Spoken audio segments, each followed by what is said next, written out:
Hey, everybody, and welcome to the Castles, Capes, and Clones presents WandaVision. This is a show where we do a deep dive into the show WandaVision, and we're going to be talking about episode 8 today. So, just a warning, if you have not seen the episode and do not want spoilers, do not watch this episode yet. Come back to it because we are going to be spoiling a lot of stuff today. So get strapped in and we are going to get ready to go. If you haven't already, please subscribe to our channel, hit the bell for notifications, and do like this post. It really does help us out.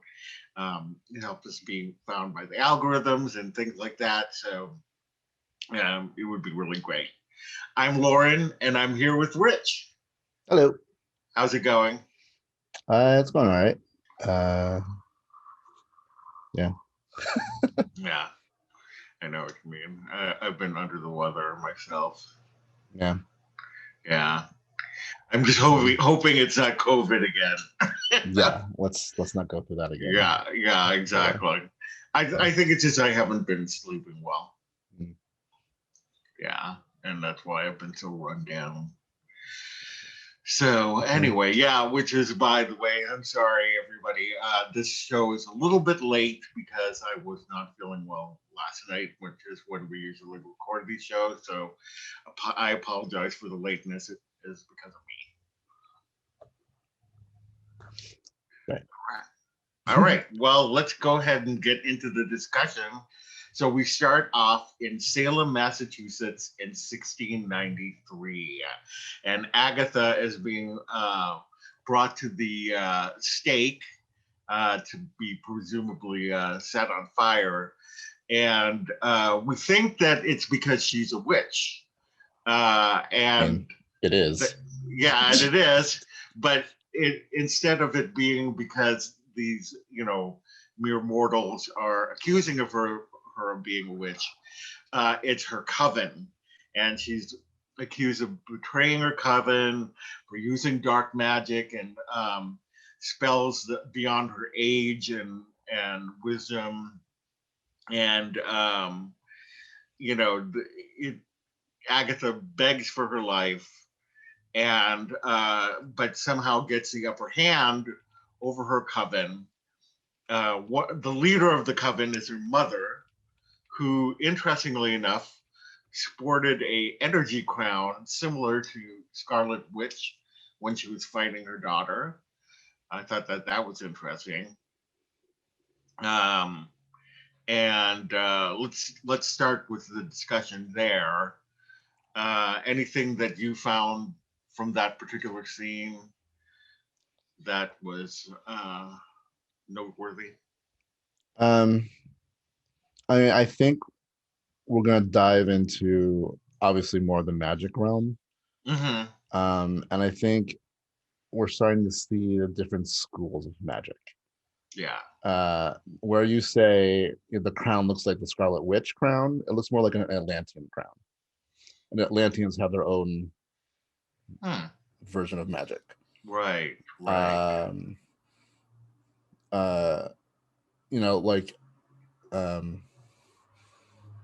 can never remember the character's name, but Mads Mikkelsen's character from Doctor Strange. Oh, Cassilius also has kind of a different kind of magic. The same Doctor Strange has a different school of magic. Mm-hmm. I think we've started seeing the differences in like Doctor Strange, when they're doing their handy things, it's very geometrical and whatnot. And Mads Mikkelsen's is more runic looking than anything. Similar to the symbols in Agatha's dungeon. Yeah, the protection spell. What I've found interesting is that, this is something that did happen in the comics.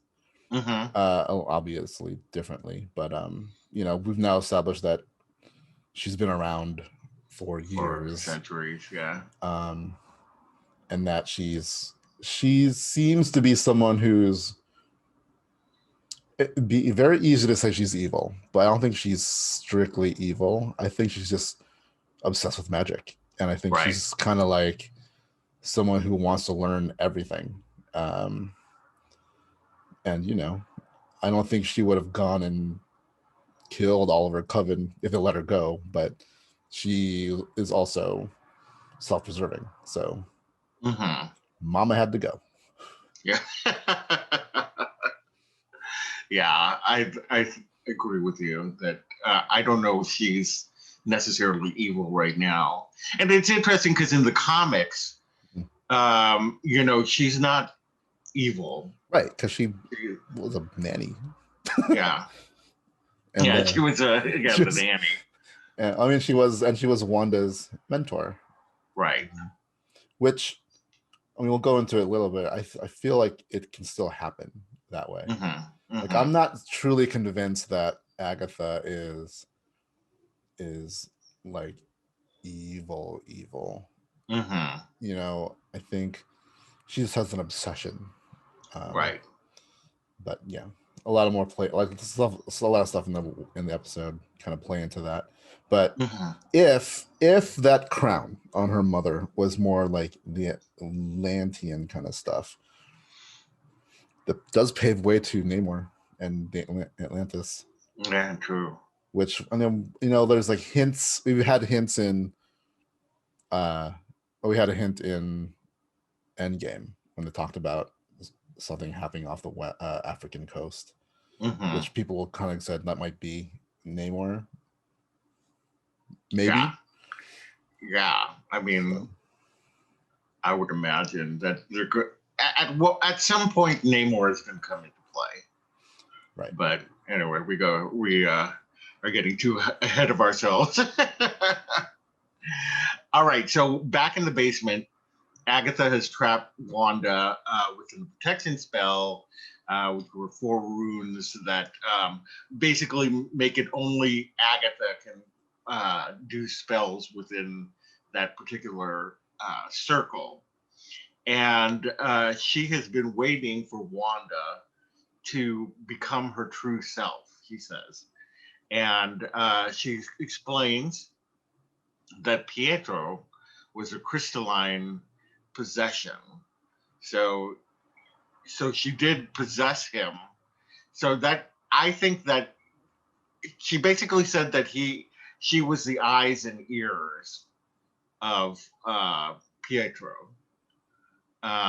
Or he was the eyes and ears. Or he was the eyes and ears, yeah, sorry. I was like, oh no, that doesn't make any sense. And so she possessed him. So it could be that he could still come back as Pietro. Who knows? I mean, we know he's still around. We just don't know what happened. Because obviously we never saw what happened after Monica we don't know what happened with meets what did Agatha call him? Pietro? Fake Pietro? Yeah, fake Pietro. Yeah, I mean, this kind of, I don't know, it's like kind of squashes that rumor that he is from another dimension, but doesn't really, but the explanation doesn't really say that it could not have been that explanation. Like, we don't know the extent of Wanda's powers. Right. We do know that eventually this is leading into something called the multiverse of madness. Now, we know that Agatha used somebody to possess. It could have been to her just some random person, but when Wanda was talking about how much she missed her brother and stuff like that, I mean, like, maybe she pulled him from another dimension and we don't know. Right. And he just ended up there, Yeah. So that's why it kind of keeps the door open, which I'm really hoping. Yeah, I'm really hoping that it is him. I'm hoping. Yeah. Otherwise, I feel like it's like this is a stunt cast kind of thing, and kind of I mean, it's still cool because it's like a fun thing to put in there. But I kind of do want him to be something in this universe. So Yeah, I agree, and I want him to be Quicksilver. I feel also like a lot of the stuff coming on is like this and some theories like, oh, the cicada is Mephisto. Like almost everything's Mephisto. It's like, right. Ooh, their letter came. That's a Mephisto. Or there's a weird mailbox there. It's Mephisto. We now know the cicada was a cicada. Yeah. It was food. Yeah. So there's one theory down. Right. I know. It's so crazy to, just all of these things that I think that they try to put something in your head. Yeah. And because they know it'll drive you crazy. Like Agatha has a line at some point. I can't remember which part, but she was like, I have a theory, but I need more. And I'm like, well, that's all of us. We all have the theories and we do need more. So yes, exactly. So she says that Wanda's doing magic on autopilot. So she wants to find out her secret. So she decides to take her on a tour of her life to find out why she was feeling so helpless and lonely that started this whole thing. And we go back to Sokovia when she was a kid, and her parents were still alive. And her dad comes back with like a suitcase of DVDs of old sitcoms, which answers the question why sitcoms. This was the time when she was happiest, and she would watch these shows with her family, and they would have a good time. But unfortunately, during this particular episode of the Dick Van Dyke Show, a bomb comes in and kills her parents. Then a second bomb comes in and lands, and this is the infamous Stark Industries bomb that does not go off. And we kind of see Wanda's hand extend, but Agatha pulls her back very quickly and says, did you make that not go off? Was it a probability hex? She didn't ask. She kind of said that what it was. Oh yeah, what it was. She was more like she's at this point. She's telling her what she did, even though she did not know it at the time. And the probability thing to explain. I mean, that's what her original power is. Yeah. It just really means it's magic that kind of changes the outcome of things. So she made the bomb not go off, basically. And it also opens the door for Wanda being a mutant, because she's always had this power, apparently. Right. Yeah. Which, I mean, it's one of those weird things. Depending on this is why Wanda and Pietro can exist in the Fox universe and in the MCU, because there were mutants and they were retconned into not being mutants at some point. So, and they can be retconned into who being knows mutants. what that is. Yeah. I was going to say something. We're talking about retconning. Well, before that. Oh. I was going to say, what's interesting with this part is that it's not the same actors. Two sets of actors. It's not the same. It's not the theory that the commercial man and woman are her parents. Different actors. And the flashback in the Halloween special had two kids that represented Pietro and Wanda. They are not the same actors. Oh, yeah. I wondered about that, but I couldn't. I didn't know if they were because they were different ages or whatever. But obviously, that was because that was a whole fate scenario, and that's why she didn't remember it the way that he remembered it. Yeah, I think it's very interesting though that it could be that they could be implying that she's a mutant. Yeah, it leaves it open to where, almost like kind of the theory I had about how they might introduce mutants into this world. It is that there are people on this earth that have that inherent gene, if you will, but it needs to be awakened. And while, hers kind of did, and we'll see later that her powers were amplified by the Infinity Stones. I think her combined with the snap, because it's like the snap is referenced in a lot of places still. In different places, like especially advertising, it's there. So I feel like that's gonna be the MCU's in to mutants, is that a lot of it has to do with the Infinity Stones. So, I think so, sure. Yeah. All right, so next we move to Hydra, and she's a volunteer for their new program. She's become, radicalized, and she's shown Loki's scepter, and I can't remember what they said for her to do, touch it or something like that. Yeah, and she has it flow toward her, and it explodes. And reveals the Mind Stone underneath the gem that's in there. Either that or it activated something. It activated it. But I guess this is the thing that we think unlocks her powers. Yeah. And I didn't quite understand what they were saying when they were reviewing the tape.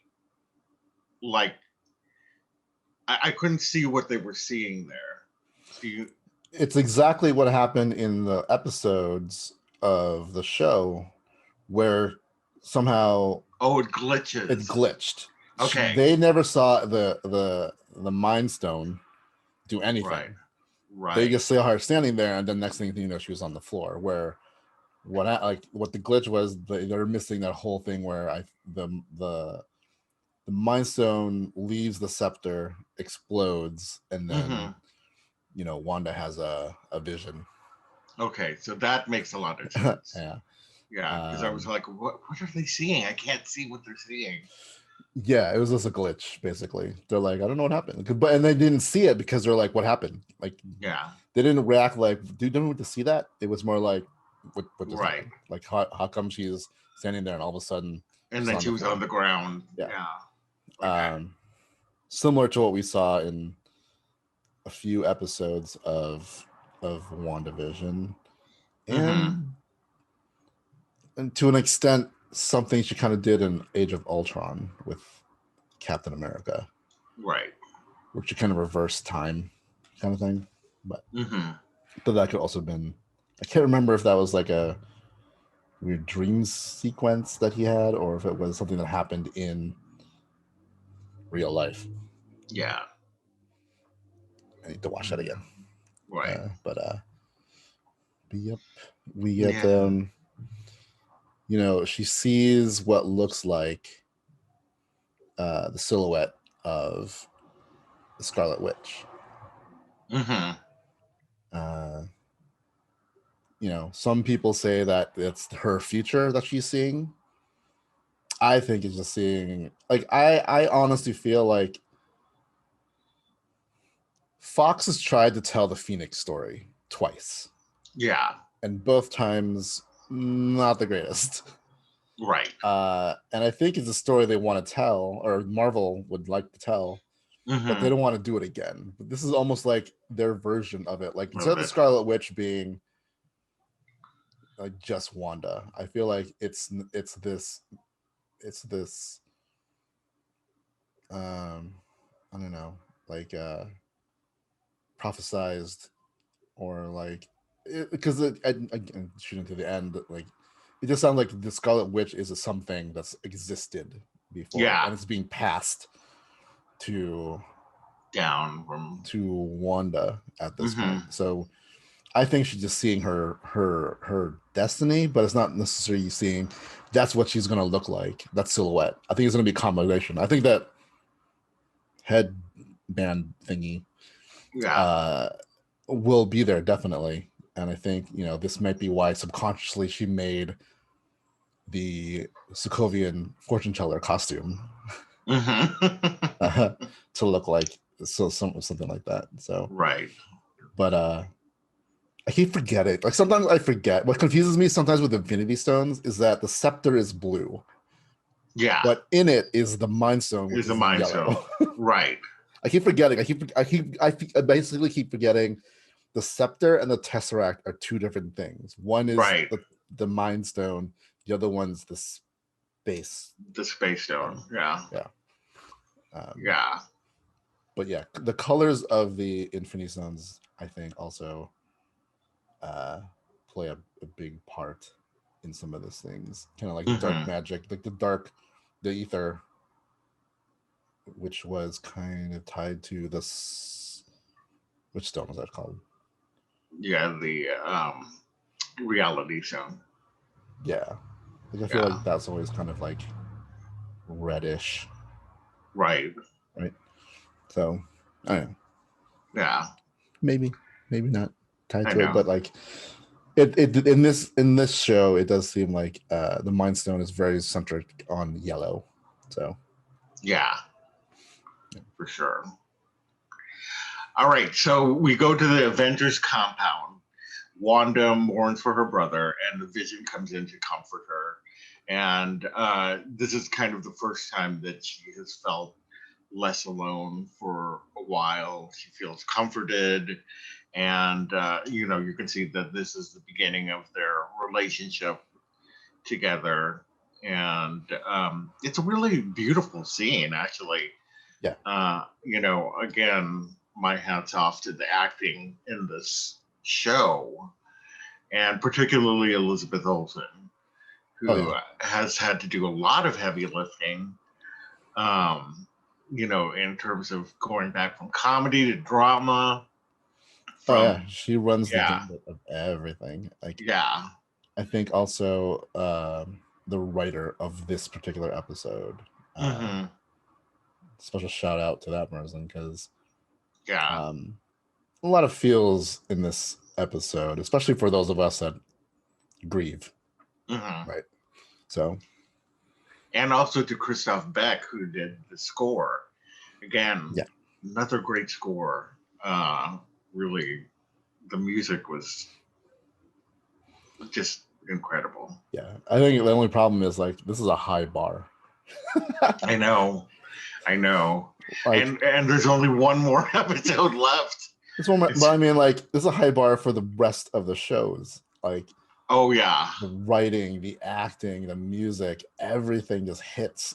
And it's become such a water cooler show that, like, again, you know, we kind of talked about this last time. You know, if Falcon and the Winter Soldier just ends up being a straight up Marvel, like a better kind of budgeted and like version of Agents of S.H.I.E.L.D., where it's just like, all right, there's this.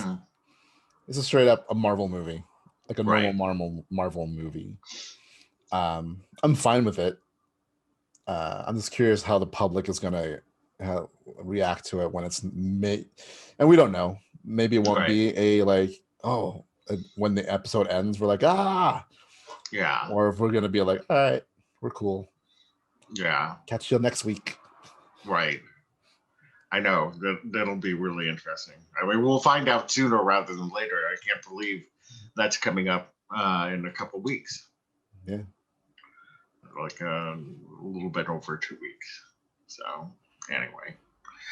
All right. So now we go to Sword, and Wanda goes to see the Vision. And, you know, it seems like we're waiting for her to break in. But Hayward has her go see him. He explains to her what's happening, and that, you know, he's being decommissioned for legal and ethical reasons or whatever. But then he kind of goads her into, you know, don't you want to bring him back to life? And she's like, no, that's not why I'm here, you know. and she gets, really angry and like breaks into the thing. So it looks like she is breaking into it. But then he's like, don't. Hayward's like, don't stop her or whatever, hoping that she's going to bring him back to life. But she says, I am, I can't feel you, and then leaves. And that's interesting. And again, Hayward is another big bad. A lot of this hints to there's two characters in here who are very interested in bringing things back to life. Mm-hmm. Agatha and Hayward. Right. There's a lot of things like Hayward is Mephisto, which, I mean, in the grand scheme of all the theories, it's like the boy who cried wolf. Everything's Mephisto at this point. Mm-hmm. Yeah, I don't think he's Mephisto, but like he has a weird understanding of how vision works, because it seemed like he was hoping that she would bring him back to life. Mm-hmm. Because they've tried pretty much everything. But like, why does he know that is what my thing is. Like, why does he think?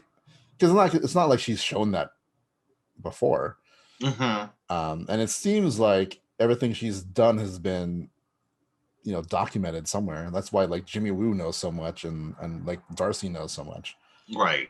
Like they know what she's capable of. But I like if someone said like that person's like the most like the really powerful something with powers and whatever, like the one thing I would not come up with is like, gee, they might be able to bring back the dead. Like that doesn't really register as something. Agatha killed Sparky, and she was very interested. I think she was very interested to see if she could bring Sparky back. Interesting. Right? Because like this whole episode is really also Agatha kind of going like, what is she? Like, you know what I mean? Like Agatha has spent years and years studying magic, and all of a sudden this person comes along and is doing these extraordinary things that she recognizes as magic. Doesn't understand why and how someone who hasn't trained as much as she has can be so powerful. So she's trying to figure out what Wanda is, and she's testing her abilities, it seems. Yeah. Especially from the Halloween episode on, like, just poking and prodding her in ways. And I think that whole Sparky thing was, to see if I killed Sparky too. Yeah, like it would have sparked a like from the kids, like, bring Sparky back. And if she like, even if Sparky is not a real thing, the notion that, and at this point it's kind of like that secret is out, like she was done hiding that she's has powers. If she admitted that she could do it, then Agatha knows right there that she can bring people back from the dead, and that's a thing to note about her. Right. And then, like I said, like Hayward trying to like literally, like you said, goad her into doing it. I didn't think about that, the fact that why would he know that she could bring him back to life? Yeah. Why would he even think about that? Right. Because there's still a lot of things that are very suspect in this whole thing.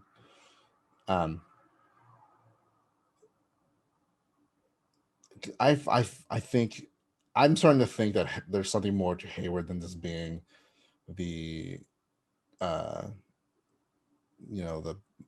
the typical like evil, right? He's not like a mustache guy.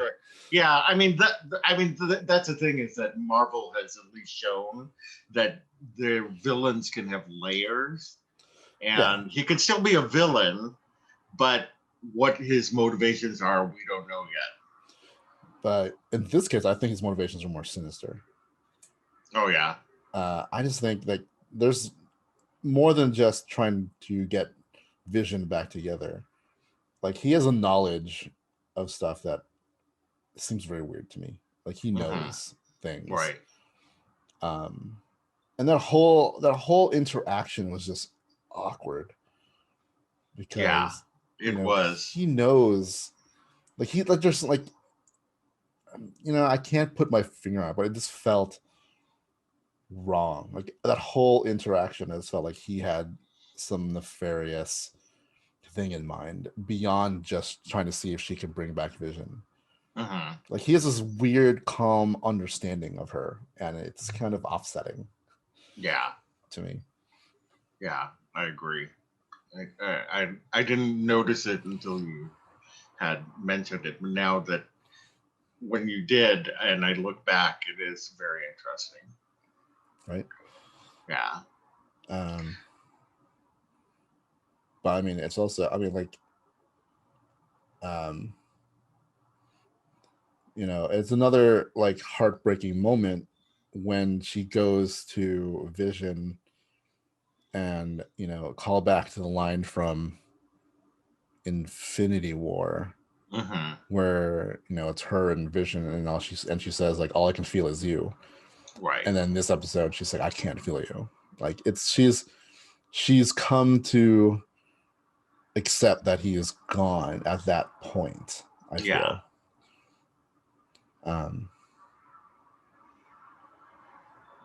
Oh my God, that was such a when she was doing those lines, that was like, oh.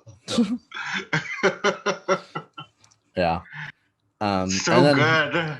Again with Hayward, he painted this scenario for Jimmy Woo and Darcy and the audience as she went in there, like guns blazing, and took Vision. Right. Yeah, I mean, there's something going on with him. Like, did he send Monica there specifically because of her physiology? Maybe. Who? I'm just, again, so many mysteries, so little time. I really hope that the last episode is a longer episode. This one was the longest one so far. Yeah, this one was 40 almost 50 minutes. Yeah. With credits, so like 40 minutes. Right. But yeah, like he lied to everybody. Like she didn't take Vision. Yeah. The whole thing where he was like, she broke the accords by doing this or whatever. Nope, she didn't. She left. Yeah. Peacefully, basically. Exactly. Which, again, plays into the evil director trope, but like there's something else going on, I think. Right. And when she drives away, he's Mephisto. Yeah. Like there's a letter on in her car, and this is what I don't understand yet. I'm not sure if that was a surprise that she didn't know that was there, because she kind of looked at it like she didn't know it was there. Right. And then it goes on her trip to New Jersey.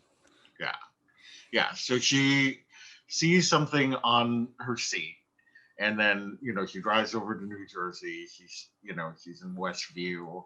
She sees all the people. She sees Herb and Norm and all the people in the street.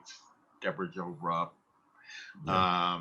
And she pulls up to this lot that is vacant. It has a what do you call that, base or whatever it is, but there's no house there. Yeah. And we see what the letter that she saw on the seat was I think that lot was a heart that said, to grow old in V. Yeah. And that's when she lets out all of her grief. And the next thing Westview is in the 1950s, and everybody's trapped in there. And it was built out of her grief. Yeah, it's very similar to what happened when Pietro died in Age of Ultron. Like she just lets out her that grief at that moment, the same exact way. Like she falls onto her knees, she's screaming, and then a wave of energy emanates from her. But this is like, you know, I don't know, 100 times more powerful, obviously, than that. Because she creates vision.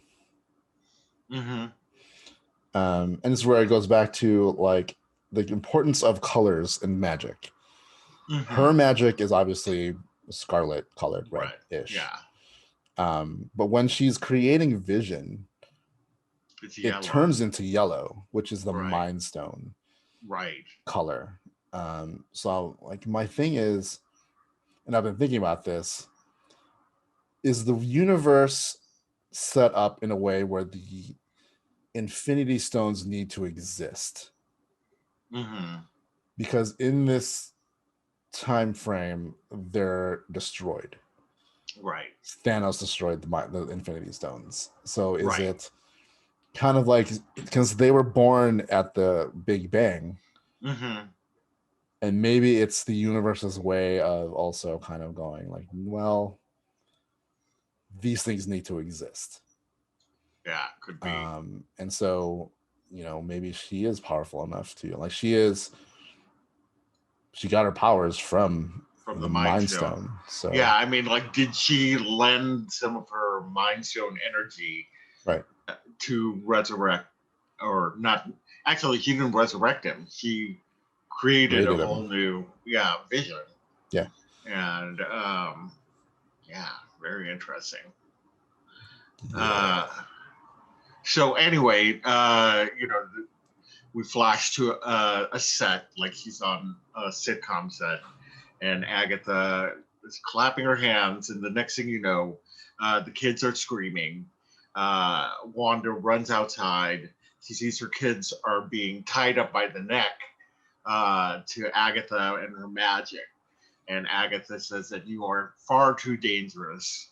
And he says that, you know, you're like somebody of myth of godlike proportions. And here you are making breakfast for dinner. And, you know, and then she said, you are the Scarlet Witch. And then it ends with no please stand by. I know. To say, did you notice that there was no please stand by in this one? I noticed that. Solidifies that we're done with the sitcoms, I think. But this is where I don't think Agatha is strictly an evil person. Like, again, you know, sorry. Like, I think early on in the MCU, villains were clear cuts.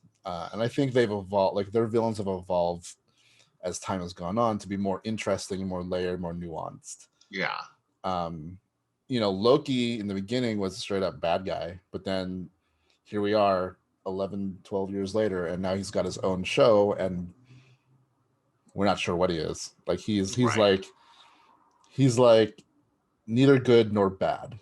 But there's a lot of actual characters in the MCU that are like that.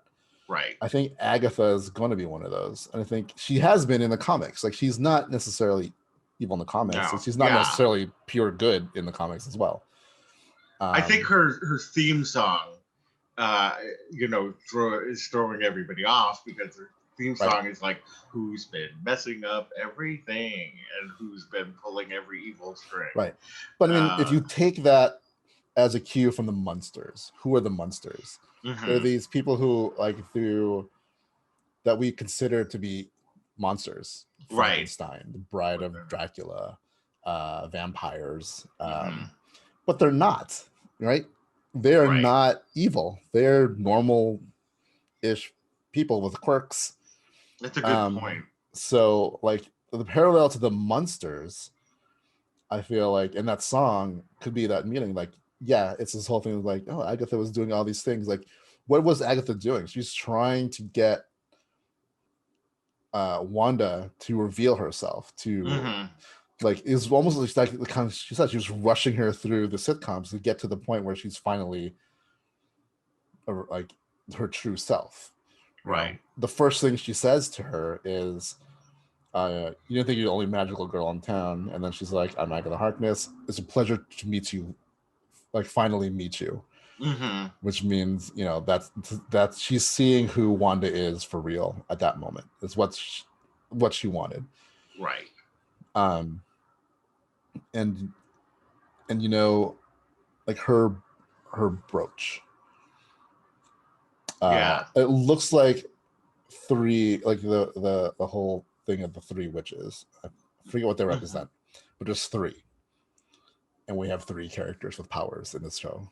So I really think that whatever's behind that book, I think that's the true evil, or the true big bad in this show. Dottie. Yeah. Could be. It's the delivery guy. Right. And I think it's going to be Wanda, Monica, and Agatha that have to work together at some point in the next episode. And I hope that all three survive, because I would love to see Catherine Hahn in a cinematic. If they like, I have a feeling that she's going to survive, and I think she's going to be what she was in the comics, is a mentor, right, to Wanda, to make her into the Scarlet Witch that probably needs to pair up with Doctor Strange and do something.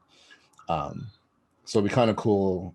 Like, I feel like because her character was unknown, any casting news of Catherine Hahn being in a Multiverse of Madness, they would have to keep it secret, because it'd be a little bit too telling. Like, why is the wacky neighbor in Doctor Strange? Right. But yeah, and they're really good at hiding things. Yeah, so. Like, I feel like if it comes out that she is, you know, kind of like the anti-hero, or I don't know if anti-hero is the right term, but like, just like, she's a magic user. Yeah. In the world. She's neither, like, she's got a connection to Wanda. Right. And Wanda needs to become the Scarlet Witch. Yeah. It would be a cool kind of reveal, like after like a week or so after the next episode, or even during that assembled show. Yeah, I can't wait to see that. That they say, like, okay, we're like, you're now also announcing that Catherine Hahn is also part of Multiverse of Madness, because you kind of cool to see her be Agatha the whole time.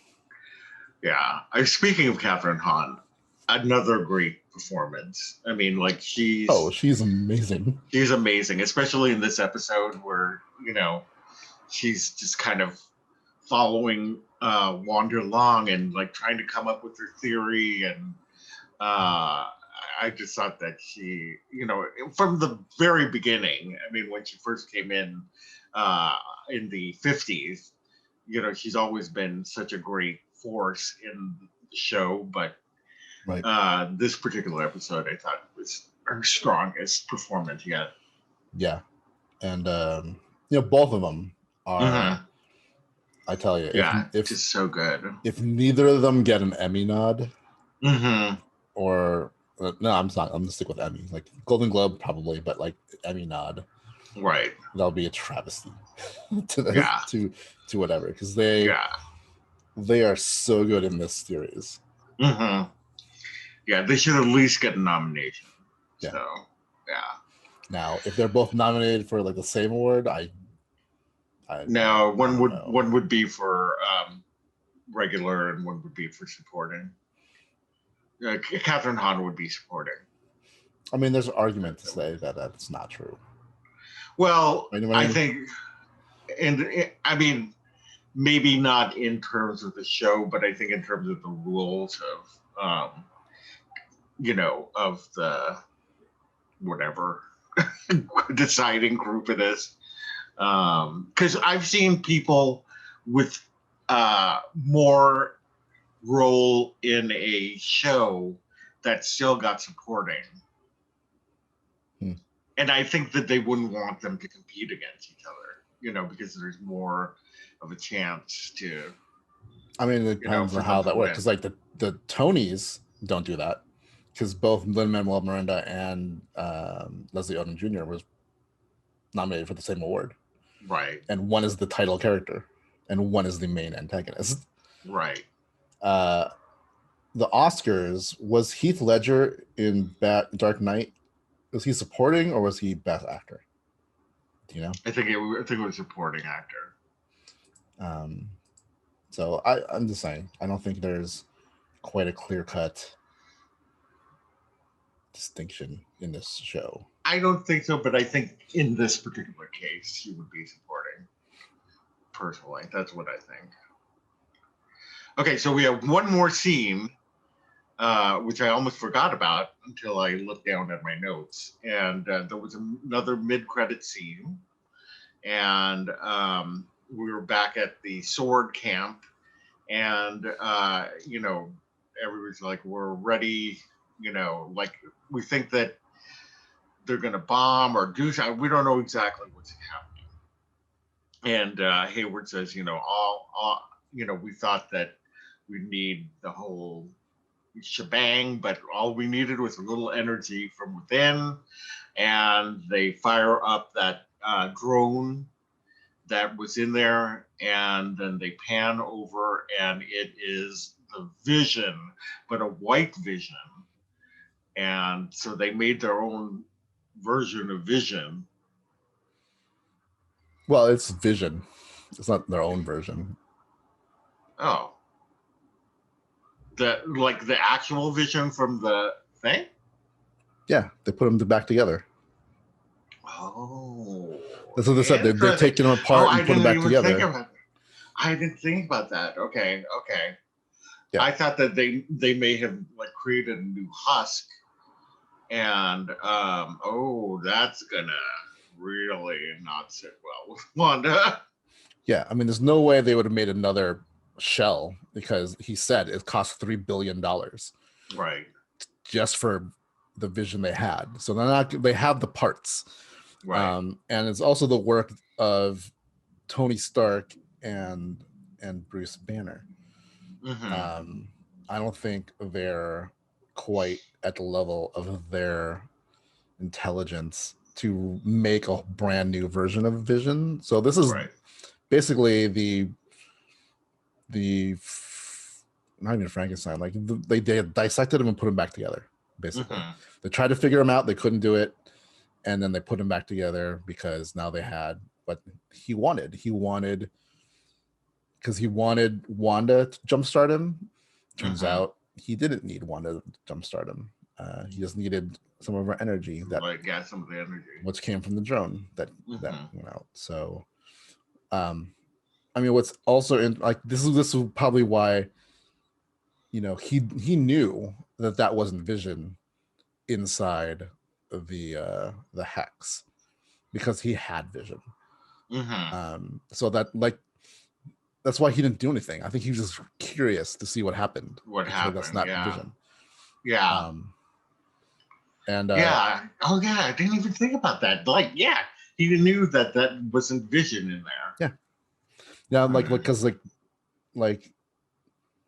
Darcy was pleading for them to help him. That's Vision. That's an Avenger there, and he's just nope.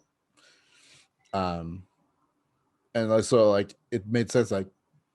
He didn't think he was real. But what's still interesting is the fact they were tracking him in the hex, which goes to kind of what Agnes said, or Agatha, that Wanda is capable of creating creation, basically.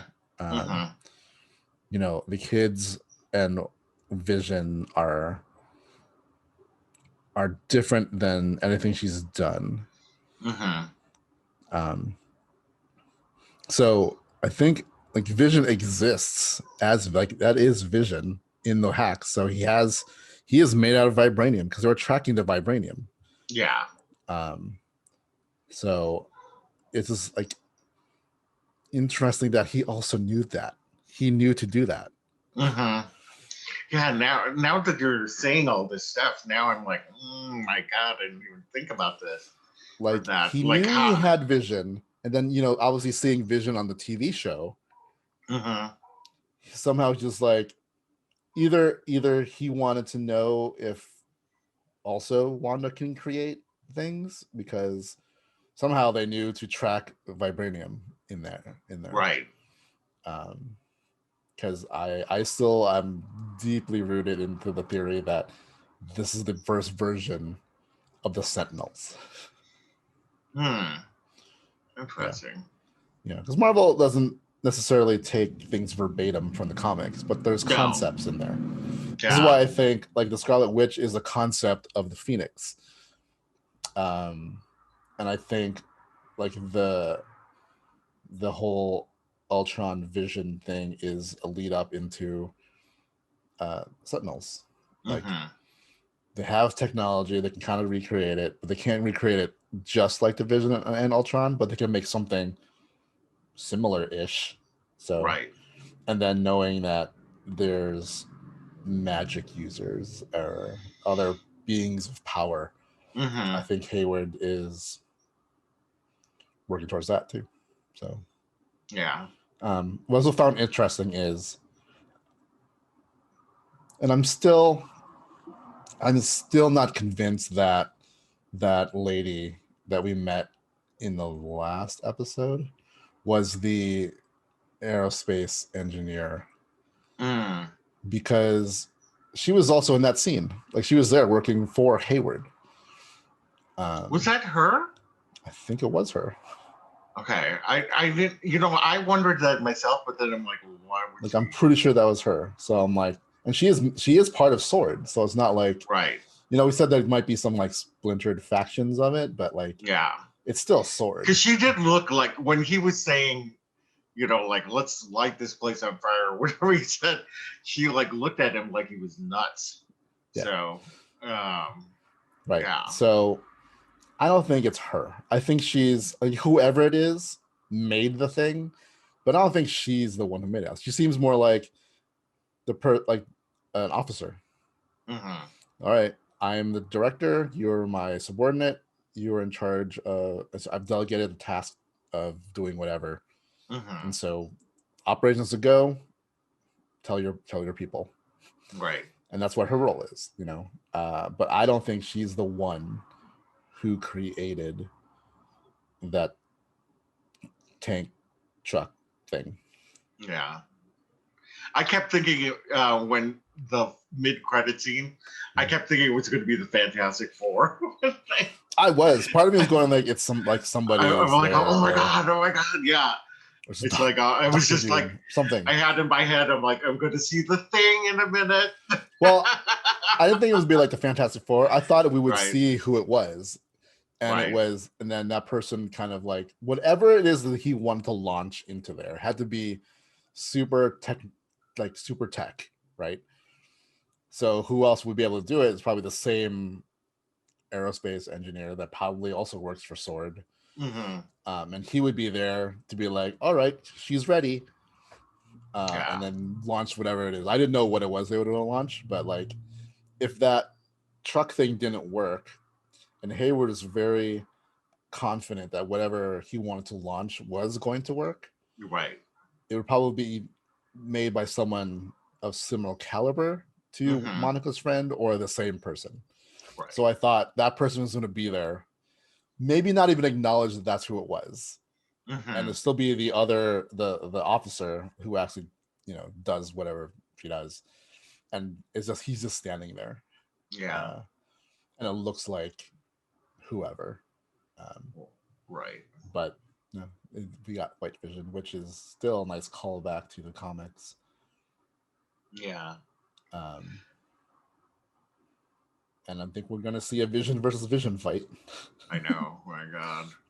There's just so much that they have to wrap up within one more episode. It's like, because we don't know what happened to Monica with Pietro, fake Pietro. And, Pietro. We don't know what happened to to the Vision or Darcy. So there's so much that they have to wrap up. It almost has to be a longer episode. I'd probably say at least as long as this one. I mean, like, it's funny how much you can actually put in. Oh yeah, I mean this had so much stuff. Yeah, we got the full backstory of Wanda. Right. I mean, like, we knew it kind of, but we really got to know her as a character. Yeah. And so it can be like you know, it's not like there's gonna be a time jump. It's gonna take place right after, and it's probably gonna cut to Monica and Pietro to deal with whatever happens there, and then, you know, Vision is still around somewhere. Where was Vision last? Vision was on his way, right? So Vision's gonna show up also and do something. Who knows what he's gonna do? Like, it's still not. We're still not sure what he is. Like, he is Vision, but like created by Wanda. Right. He has powers and he has self-awareness. Right. So, you know, I feel like whatever happens, something's gonna wake up the book. Mephisto's gonna show up, or Cthulhu or something. It's gonna show up, and then all of them have to, and then how Vision's gonna have to fight White Vision and keep them off their backs, while Monica, Agatha, and Wanda fight, or maybe, you know, put back whatever came out of the book, and then Doctor Strange shows up and is like, "Who are you?" And then credits. Right. Or maybe Wong. Both. Yeah. All of them. And Beta Ray Bill. Because why not? Why not? Just for one. Yeah, one. And Frog Thor. And Spider-Ham. Yeah. All right. Well, anything else that you want to bring up for this particular episode? No, I think we've hit most of what I can think of. I mean, it's like it's a really, I mean, it's good. All of the episodes, I think, were good. I think. This one I think was fairly straightforward. Yeah, this is why I think the sitcoms are done. We didn't get a commercial in this one because we didn't go into sitcom world. Right. You know, like, it answers some things. It then, again, like Hydra. Yeah. One question is answered, 5 more pop up. Right. You know, we kind of do. We didn't really touch upon it too much, but like, the commercials have seemed to accentuate the traumas in her life. I think we've all kind of said that through every episode, and it's kind of true, right? Yeah. I do still wonder, like, it's this, like, what is going to happen to this town? Yeah. Actually, here's one thing I forgot. I was thinking about. Okay. Wanda did not create a witch basement. Right. Why is there a witch basement in the exact plot next to where Wanda was going to build her house? This is why I think it's not Vision. I think someone else planted that letter to make her go over there. And we still have the whole thing about Jimmy Woo's missing witness. Right. That brought them there and Monica there. Yeah. Yeah. So, like, that's another question that we need answered. Right. Yeah, because that's also not, like, it sounds like Agatha said that she was drawn to the power and whatever. And just happened to find a house with unless she can create, like, you know, like, saying how powerful Wanda is, like, is she powerful enough to all of a sudden just conjure a dungeon beneath her house? Because it wasn't like a basement, it was like a cave system. Right. I mean, she is pretty powerful. So, you know, even though she might not be able to create life, right? She, you know, she can do a lot of stuff. So, that seems very random. Right. Well, so I mean, she has been around for centuries. True. Yeah. But still, it's weird. All right. Well, any predictions for the next episode? Dottie's Mephisto. I don't know. Who's Mephisto? Dottie's Mephisto. Dottie. She's the other one we don't see in Not Bored. So I still feel like she plays something. There's something and about Emma her. Caulfield is such a, that's not just some random actress. This is not Norm or the other guys. Herb, the delivery guy. Like, I don't know who those actors. I mean, they could be people, but they're not high profile actors. Right. The fact that Kevin Feige had to literally sign off on making sure that Emma Caulfield can play this character tells you something. And there's like every line in this show is carefully crafted, and like, especially coming from Agnes. When she says she's the center of things, I feel like maybe she's the center of things. Yeah. I think we're going to find out who Ralph is. And I think Ralph is what is really the puppet master of everything. My husband, Ralph. Yeah. I love her character. It's so good. Right. Yeah. Like, as much as like Elizabeth Olsen has to kind of play all the different decades and all the different sitcoms, so does like Agnes does the same thing. Like Catherine Hahn does the same thing. Like Vision's still kind of Vision.